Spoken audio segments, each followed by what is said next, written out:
What's going on, everybody? Welcome to another episode of Tony's Keys. This is episode 10 of the weekly series where I let my CLZ app pick the comics I'm going to showcase in this video. So let's roll that intro and we'll get right down to business.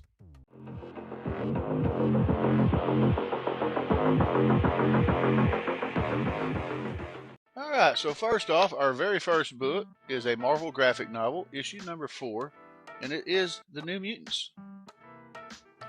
This is the first team appearance of the New Mutants, and a little bit bigger, and mine's a third print, and it's seen better days. I've had this since the 90s, but it is a nice little fun read. It's the first, like I said, the first team appearance of Danielle, Moonstar, Cannonball, Sunspot, Wolfsbane, and Karma, and they were the team that was supposed to be the next X-Men team, if I remember correctly. But they, everybody knows that the New Mutants would sooner or later end up becoming X-Force. Not with this roster, but with a different roster. But yeah, this is a fun little read, and I think y'all would enjoy this one. Moving on from 2021, we have Berserker number 1. The story and concept was created by Keanu Reeves, Mr. John Wick himself. Nice cover. And, it was a pretty awesome little 12-issue series. This is, like I said, the first appearance of Berserker. I got quite a few variants, even a nice little shiny foil one. Yeah, like I said, this is a nice little series written by Keanu, and it's got really nice art, and this was a pretty awesome comic run. And if you get a chance, you can probably still get some of the single issues fairly cheap. Like I said, it's a 12-issue series, or you can pick up the Volume 1 and Volume 2 of the trades. But yeah, it's pretty cool. Alright, next up from 1991 from Marvel Comics, we have X Factor issue number 75. And the key significance for this issue is that it's the first team appearance of the Nasty Boys, a group that was put together by Mr. Sinister. So I'm going to point out that this is the first official return of Mr. Sinister since he got his ass handed to him by Cyclops at the end of the Infernal storyline, where Cyclops literally just blasted him to where there was no bones left. I may put a nice little picture of that somewhere. But yeah, this is a really nice book, and even though the team really didn't go anywhere, it was a pretty cool story to read at the time nonetheless. And next up from 2007, the aftermath of the Civil War storyline, we have Captain America, Volume 5, issue number 5. And most people probably already know the significance of this issue is that this is Captain America. Of course, we know he'd come back later on, but this was a really great issue. Steve's on his way to be arraigned in court for charges stemming from the fallout of Civil War, and he gets shot. I believe he gets shot twice. And what's interesting is the shot that kills him. Later on in future issues, you find out who did it, and that was pretty cool. And then, of course, this storyline the subsequent issues after it would lead up into Bucky becoming the new Cap. But it's a really great storyline. It was a really shocking way to tie off the Civil War story at the time. But I mean, I say shocking as in that they actually did it. I mean, we all knew that he'd be back. And the way that they brought him back, I think could have been a lot better. But nevertheless, here we are. But this is a great issue to get. They have a really cool second print cover, but this is the first print. And yeah, if you want to pick up all the Civil War stuff, you got to have this one in your list. The next book we have on our list comes to us from Boom Studios from 2020. This is issue 12 of Something is Killing the Children. Everybody knows how much I love this series, so I won't go into detail on that. This is the first cameo appearance of Maxine Slaughter. I'm trying to remember, that might have either been her mother or her daughter, her mother or her sister. One of the two, I don't really remember. I guess I had to look it up. But I got that copy, and I got this nice little blank sketch that maybe one of these days I can get somebody to draw on it. I don't know, I may just leave it like it is. But like I've said before, I'll say it again, you should be reading Something That's Killing the Children. It's a very awesome series. That's all I'm going to say. Alright, coming to us from 1994, we have, from the 90s series, we have X-Men, issue number 30. This is the marriage of Scott Summers and Jean Grey. Really great story, really great. There's a nice little Wolverine cameo. This was, of course, after Fatal Attractions. great story.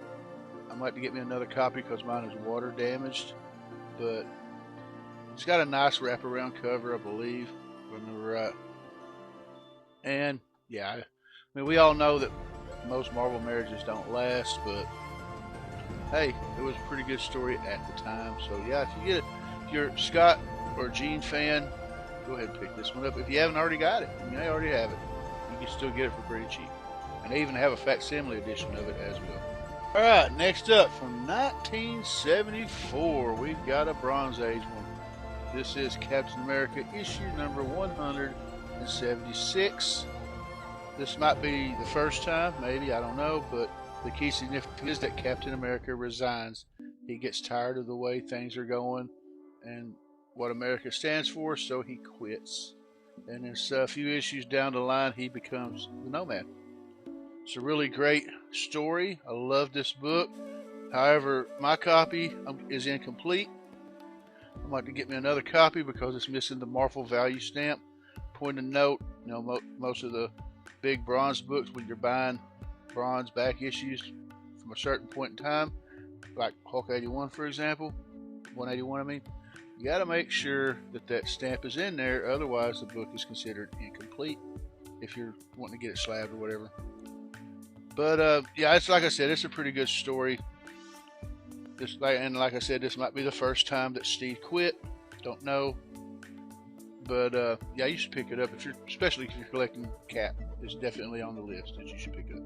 Next up, from 1993, the end of the fall storyline, we have Batman issue number 500. This was like a special die-cut cover. The key significance for this issue, of course, besides it being the last issue of the Nightfall part of the story, it was a debut of Batman's Nightfall armor. And when I say Batman, I'm talking about Jean Paul Valley, because, you know, at this point in time, Bruce had his back broke. Jean Paul Valley became the new Batman, and Jean Paul unveiled his new Nightfall armor in this book. He also defeated Bane. He was the first person to defeat Bane in the comics, so that's pretty cool. The Nightfall storyline is always awesome to pick up. You can get it in single issues or trade. And then, of course, if you're going to do one, you have to jump down the rabbit hole and get Night Quest, The Crusade, Night Quest to Search, and Night's End. It's a good little trilogy. And also, I want to throw this in here. There's another copy of Batman 500. This is the, I guess you call it, newsstand edition. Now, I don't know all the stores that carry it, but this is a polybagged newsstand copy with a different cover. I'll put the cover somewhere. And it comes with a small little poster of Jean Paul Valley. I've got a giant one and this little one of the Batman armor, which was pretty cool. Most of them are somewhat affordable until you get to like Vengeance of Bane. That can be a little pricey and so forth and so on. But yeah, this is my second. Nightfall is my second favorite Batman story of all time. You know, the only other thing that beats it is the death of the family, and that's just me. But I think you would enjoy this storyline. From 1985, another list, another Crisis. This is Crisis on Infinite Earths, issue number 6. Once again, showing off that brilliant artwork from the legendary and iconic George Perez. All his covers are bangers. All of them are awesome. Besides that being a good enough reason to be a key, the actual key significance of this is that it is the first full appearance of the Anti-Monitor. And I've said it many times when I've shown some other issues from this series. This is a series you need to buy. Whether it be singles, trades, hardcovers, whatever. You need to read this story at least once before you die. I mean, it's that good. And that's really all I'm going to say about that. I mean, like I said, it's a really awesome read. Next up, from 1987, another classic McFarlane issue of Amazing Spider-Man. This is issue number 299. Now, this is a pricey issue. It's not cheap.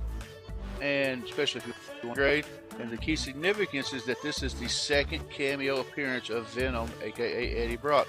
Now, this is another one of those first appearance versus cameo arguments, because, you know, CGC has issue 300 listed as the first appearance of Venom. But I've even seen things where Todd McFarlane himself considers this to be the first appearance of Venom. Who's right, who's wrong, I don't know. I've got all three of the books, 298 through 300, so I don't really care. But it is a really fun book to have as part of the Todd McFarlane run of ASM, and if you're going to collect that run, you got to have it. All right, next up from 1992, keeping up with that McFarlane theme, an iconic cover, an iconic issue, we have Spawn #1. You know, we've been doing Spawn just about every show. It was only a matter of time before we got to the Big Daddy to be featured in here. And of course, this is the premiere issue. This is the first appearance of Spawn, first appearance of Sam and Twitch, the first Malbosia, the first cameo appearance of Jason Wynn. You see Wanda in flashbacks, and this is a very awesome looking raw copy. I've actually thought about sending this in after getting a clean and press to get it graded, but I'm really not that 100% sure if I'm going to do it, because I've already did it once already and got this beautiful snazzy 9.4. So whether or not I actually send that other one in, I don't know. Like I said, if I had any chance of thinking that I might get a higher grade, I would, but you know, I'm happy with the 9.4. You can still get Spawn #1 for fairly cheap right now. There's talks of another Spawn movie. There's talks of expanding the Spawn Comics universe. And like I said, this is another one you can get in trade. They're actually doing a compendium series where they're on volume 5, where, you know, every volume's 50 issues. So if you get, you know, all 5 compendiums that are out right now, you get the first 250 issues, and I believe they're like 40-50 bucks a piece. But I've got 2 of them. They're pretty cool. But yeah, Spawn #1. If you claim to be a Spawn guy, you gotta have at least 1 or 50 in your collection. And we're going to end this one with a book that I'm surprised hasn't been on there already. This is from my favorite series from Marvel from 1984. This is Transformers issue #1, the one that started it all. Anybody that knows much about Transformers, whether it be cartoons or comics, knows that it was a Marvel guy that came up with the story and backstory for names and all that stuff for the characters for most of the Transformers except Optimus Prime. The guy named all the Transformers. He came up with the backstory. He even helped with some of these first issues of the comics. This particular issue I've had since the 90s. It's been well loved, and I was able to get it cleaned and pressed and sent in. I would love to get this in like a higher grade. This book is not exactly cheap, so unless I win a copy, I don't know. We'll just have to see. Maybe somewhere down the line, maybe I can get me a higher grade copy, but who knows? We'll see. That's going to do it for this episode of Tony's Keys. I want to thank everybody for watching. Don't forget to like, comment, subscribe, and click the bell to be notified of our latest videos, because you never know when I'm going to drop another one. And join us back here next week for episode 11 of Tony's Keys. So until then, everyone be safe, take care, and God bless. See ya.